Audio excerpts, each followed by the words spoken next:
अस्सलामु अलैकुम वरहमतुल्लाहि वबरकातुहू। अल्हम्दुलिल्लाहि वकफ़ा वसलामुन अला हबीबिहिल मुस्तफ़ा अम्मा बअद फ़अऊज़ु बिल्लाहि मिनश शैतानिर रजीम बिस्मिल्लाहिर रहमानिर रहीम वला तक़ूलू लिमन युक़तलु फ़ी सबीलिल्लाहि अमवात बल अहयाउन वलाकिन ला तशऊरून सदक़ल्लाहु मौलानाल अज़ीम। बारगाह रिसालत मुआब सल्लल्लाहु अलैहि वसल्लम में दुरूद पाक का हदिया पेश करें। अल्लाहुम्मा सल्लि अला सय्यिदिना व मौलाना मुहम्मदिन मअदनिल जूदि वल करम व आलिहि व अस्हाबिहिल किराम व इब्निहिल करीम व बारिक व सल्लिम सलातन दाइमतन सरमदन अबदा। अज़ीज़ान गिरामी वक़ार, आज की मुहर्रमुल हराम की इस मजलिस में आपके सामने मैं बयान करने की गरज से हाजिर नहीं आया हूँ।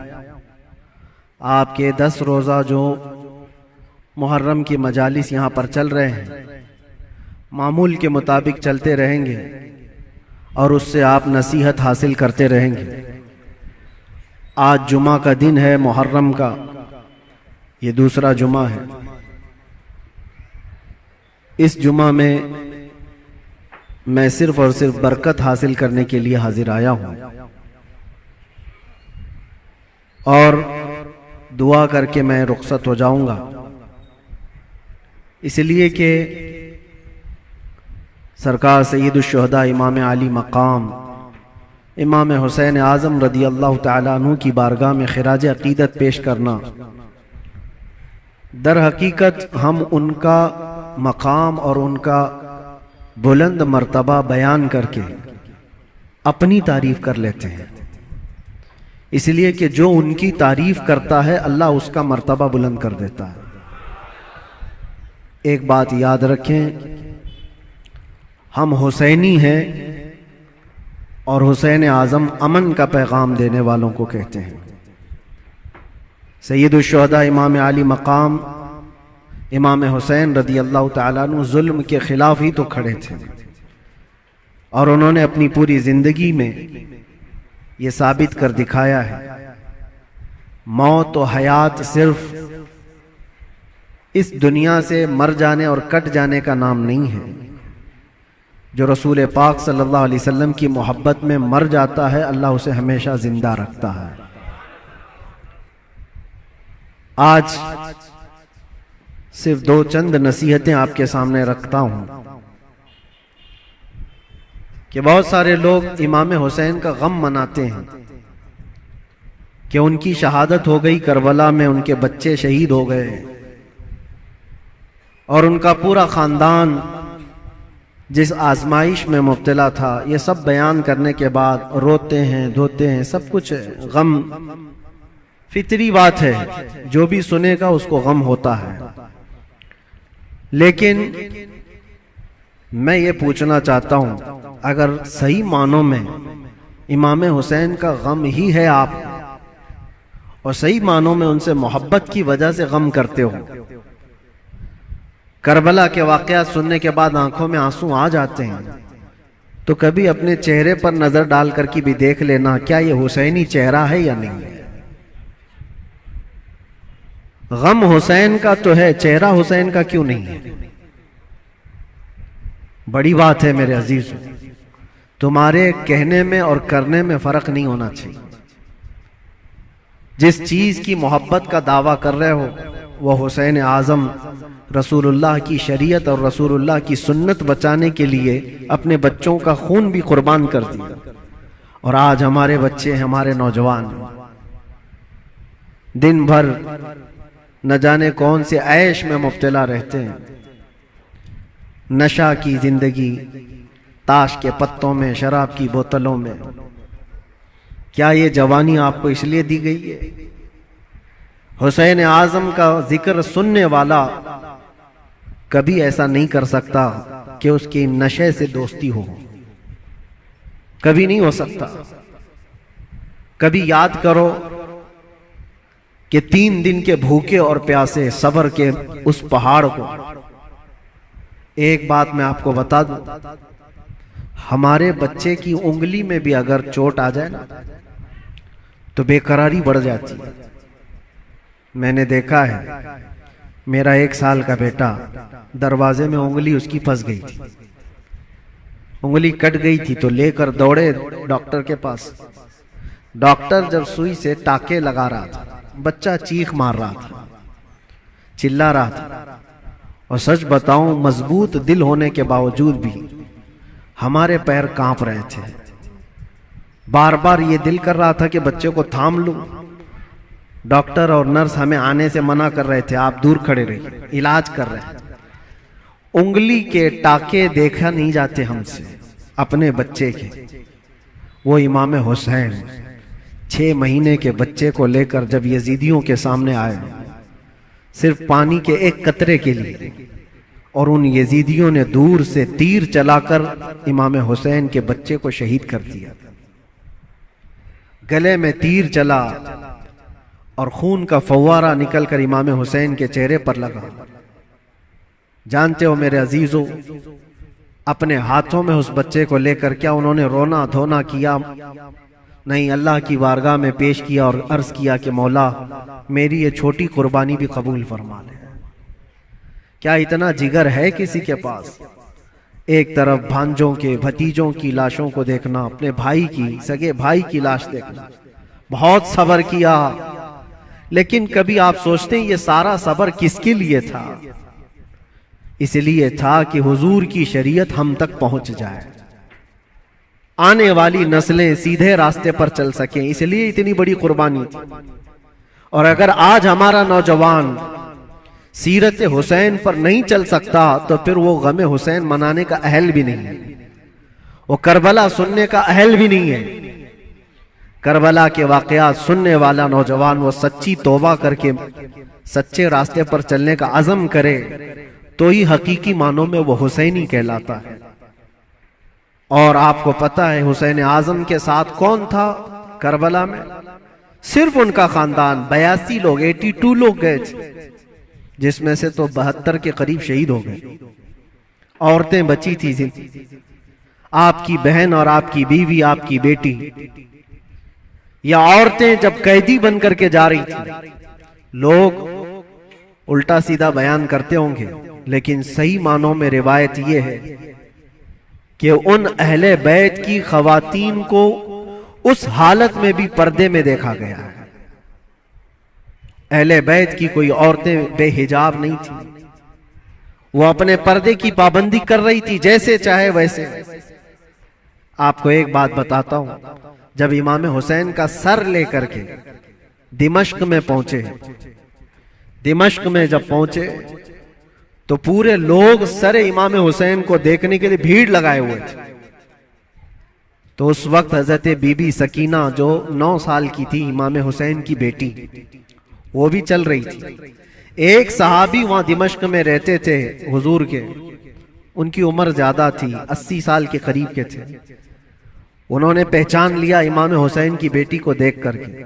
वो करीब आए, कहा बेटा अफसोस है कि रसूलुल्लाह के इस नवासे को शहीद कर दिया गया, हम कुछ नहीं कर सके। बताओ कोई हाजत है तो मैं तुम्हारी हाजत पूरी करूं।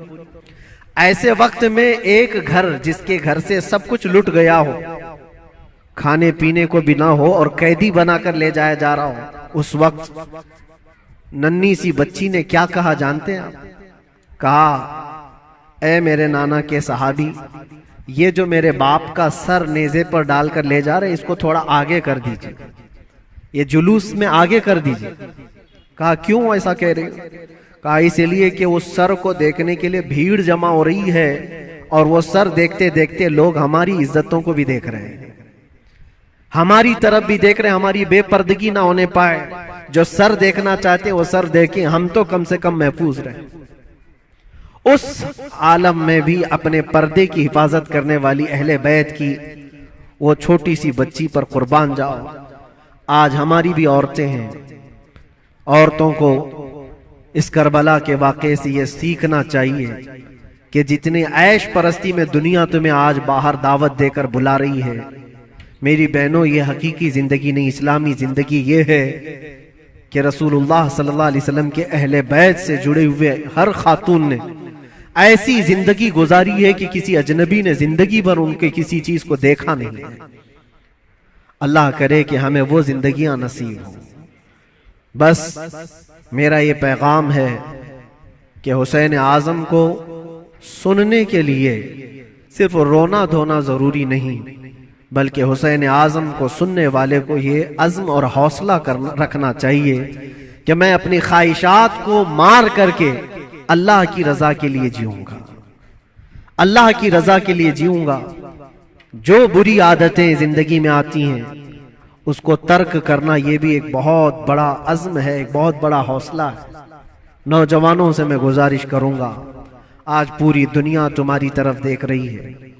आज जानते हैं हमारी कौम को क्या क्या इल्जामात हैं कि नशा तुम्हारे यहाँ बिकता है, नशा तुम करते हो, झूठ तुम बोलते हो, चोरियां तुम्हारे मोहल्ले में हो रही हैं, बहुत सारी आवारगियां। ये सब बातें क्यों आई तुम्हारे अंदर? रसूलुल्लाह सल्लल्लाहु तआला अलैहि वसल्लम के खानदान से मोहब्बत करने वाले, अहले बैत से मोहब्बत करने वाले अपने मुआशरे में ऐसे तो नहीं रह सकते। जिस रसूल ने कहा सफाई आधा ईमान है, आज हमारे मोहल्लों में सफाई नहीं। बात सिर्फ यही है कि सिर्फ जुबान से हुसैन हुसैन कह लेने का नाम हुसैनी नहीं होता, हुसैनी नहीं होता। अपने अमल से यह साबित करके दिखाओ कि हम हुसैनी किरदार रखते हैं, यजीद से आज भी नफरत रखते हैं। और आखिरी बात, हुकूमतें सबकी जाएंगी।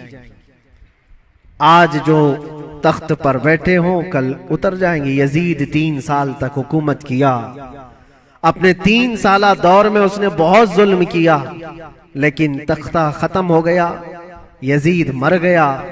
मुझे बताओ आज पूरी कायनात में झंडा यजीद का लहराता है या हुसैन का लहराता है? वजह यही है, हक के लिए जो खड़ा हुआ रब ताला उसे कयामत तक जिंदा रखता है। इसीलिए हमेशा इस बात को याद रखो मेरे अजीजों, जुल्म करने वाले जुल्म करते रहेंगे, मसाइब आते रहेंगे, मुसीबतें आती रहेंगी, मशक्कतें आती रहेंगी। अंधेरा होगा तो अल्लाह ताला की तरफ से उजाला भी जरूर आएगा, उजाला जरूर आएगा। अल्लाह तबारक व तआला हक के साथ हमेशा कायम रहने की तौफीक अता फरमाए। बस मैं आज इतनी नसीहत पर अपनी गुफ्तगू खत्म करता हूँ और दुआ के लिए मैं हाजिर आया था। दुआ करता हूँ, मेरा एक छोटा सा ये मैसेज था, इसलिए कि मैं एक चीज आपको ये भी बता दूं कि मैं आपकी इसी जामा मस्जिद का इमाम भी रह चुका हूँ अल्हम्दुलिल्लाह। हमारे बच्चे यहाँ पर हैं, हमारे बरसों से सुनने वाले सामाईन यहाँ पर मौजूद हैं। हो सकता है कुछ लोगों के लिए नया होगा, लेकिन चूंकि 15 साल गुजर गए तो 15 साल में बहुत सारे मामलात भी गुजर जाते हैं। कुछ लोगों ने हमारी इमेज को, हमारी छवि को बहुत बिगाड़ करके पेश किया गया है। ये आएंगे तो हलचल मच जाएगी, ऐसा होगा वैसा होगा, भड़काऊ होगा। मेरे अजीजों, एक बात याद रखो, जो हुसैन आजम से ताल्लुक रखता है वो कभी भी आतंक से ताल्लुक नहीं रख सकता, उसका कोई ताल्लुक नहीं होगा।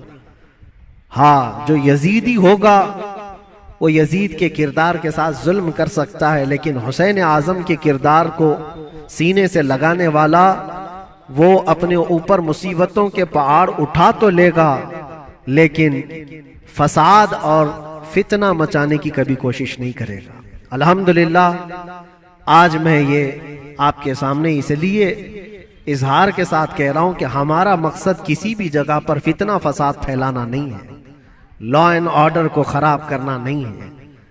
हम अपने जुबान से जो भी बात अर्ज करते हैं वो हक के लिए बात अर्ज करते हैं, नौजवानों की इस्लाह के लिए करते हैं। यहां पर बड़े लोग गवाह होंगे, इसी मस्जिद के वो बच्चे जो 24 घंटे नशे में रहते थे, अल्हम्दुलिल्लाह 60 से ज्यादा नौजवान मेरे साथ इसी मस्जिद में एहतिकाफ पे भी बैठे थे। जानते होंगे पुराने लोग, और अब तो बच्चे बड़े भी हो गए और यहां तक कि मस्जिद की कमेटी में भी आ गए। बहुत सारे लोग, बचपना होगा, जवानी आएगी, बुढ़ापा भी होगा।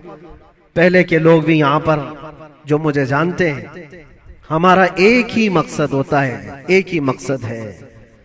वो मकसद क्या है कि मोहम्मद से वफा तूने तो हम तेरे हैं, ये जहां चीज है क्या, लौह कलम तेरे हैं। बिगड़े हुए रास्ते तुम्हें वहां से निकाल कर लाना, उस रास्ते पर तुम्हें कायम रखना जो रास्ता तुम्हें सीधे इस मस्जिद से लेकर मदीने तक पहुंचा देता हो, ताजदारे मदीना सल्लल्लाहु अलैहि वसल्लम के कदमों तक पहुंचाता हो, उस रास्ते पर तुम्हें लाकर खड़ा करना, बस ये हमारा मकसद है।